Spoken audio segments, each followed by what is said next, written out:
How's it going, folks? Today we're working on the four-wheeler. I haven't had this four-wheeler running about a year and a half probably, and the issue here is it's not starting. It turns over and it tries to chug with a little bit of starter fluid, but it won't run from there. In the past, when I've had this issue, it's been the spark plugs, so that's what we're doing today. I looked up online, couldn't find any videos on how to change the spark plugs on this, so I'm gonna go ahead and do a video on it.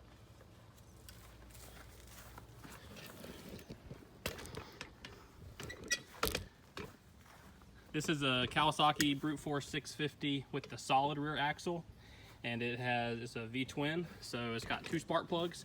The first spark plug we're going to get to is going to be located right here, and so what I've had to do to get to that point is take the seat off, take the plastic off, and then actually disconnect the bolt here from the airbox, which removes or allows you to relocate the airbox for the clutch belt. So with that, we'll go ahead and get that one off, and then I'll see if I can't get on video where the other one is.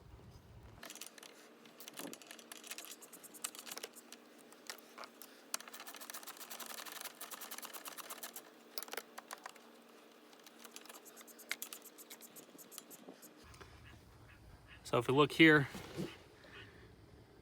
you can see that's really sooty, so we're gonna go ahead and put the new ones on there and see what happens.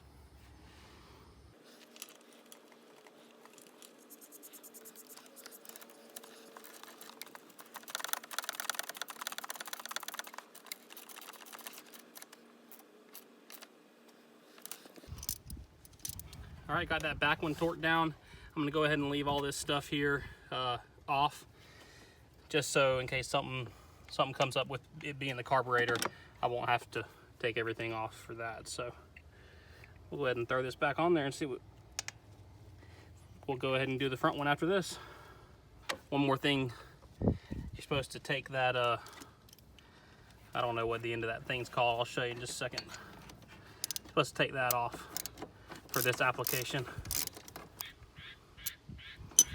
Got to actually take this little nub here, this little nub off. It's just threaded on there. Right, so see here, where are we here? Got that part threaded off, and I'm gonna put it back on there. All right, it's kind of a tight fit in here, but we are up under the front left fender. So there's this guard here that is behind the front tire. There's a push tab here. There is a screw over here, two screws here, and then one screw down out of frame that you can't see. And then this actually comes off. You probably can do this job without taking this off, but it does make it a lot easier.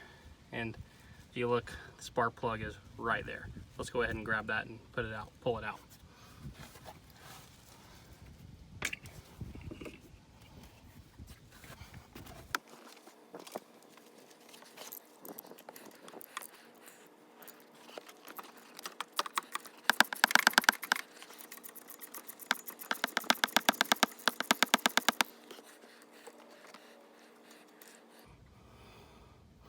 Yeah, same situation here on this one. It's pretty fouled. I mean, it's still in good shape. Probably could clean it up, but I've got new spark plugs, so we're gonna try those. All right, got the anti-seize on this one, and we're gonna go ahead and thread it on there. All right, so at this point, it still doesn't want to start, so we're gonna go ahead and pull the carbs off and get them cleaned up. It's a pretty simple process now that I've got them pretty much removed. All I got to do is there's a couple of little hose clamps holding on the two carburetors from pulling them off, so we'll go ahead and do that real quick. All right, so it was pretty tight up under there, so I couldn't really show you how to do this from in where it was sitting, but at any rate, there's a couple of little hoses here had to come off. Just take pictures of the hoses as you take them off. Another hose here that has to come off, and then your throttle linkage comes off. It's just one screw there, and then you can pull the cable out there.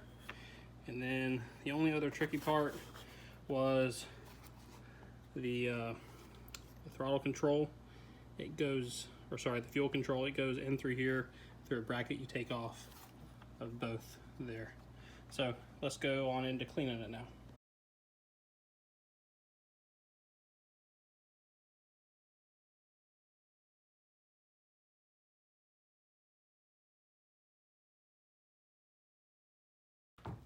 All right, so we got the air box off. It's just held on by 8 bolts, 4 on each side. So now we'll start working on taking the bottom part off, which is where the bowls are. So we'll get that all pulled out and we'll be able to clean the jets from there.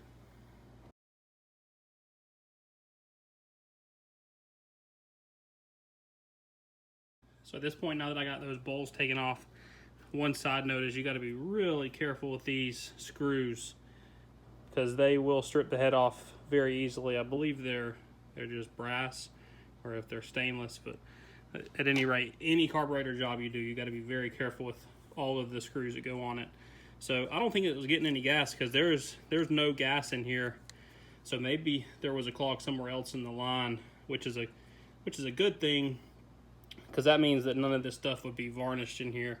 It looks really clean, and all I can smell in here is the starter fluid that I was spraying in there earlier.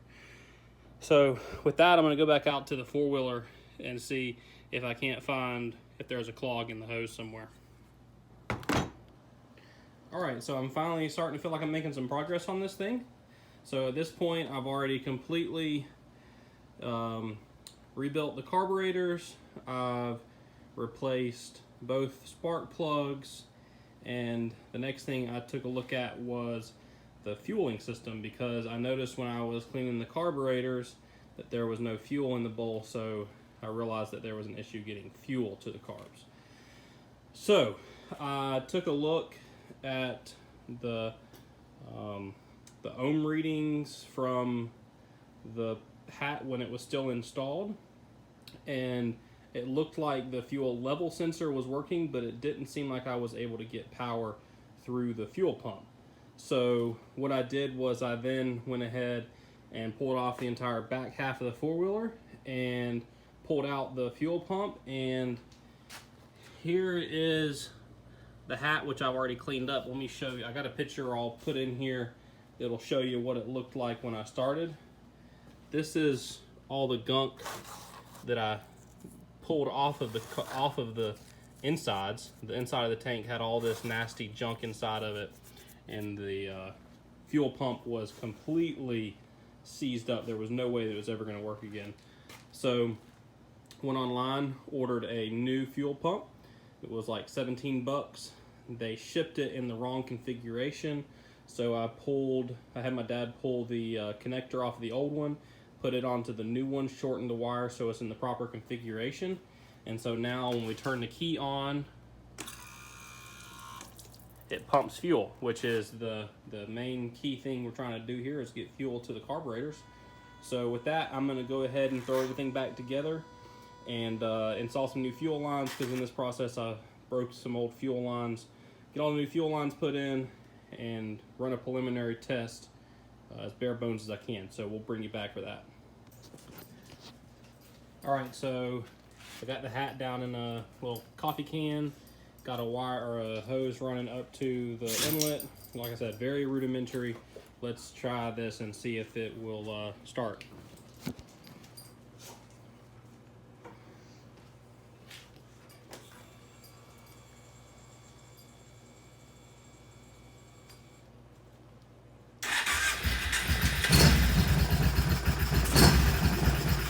All right. Yes.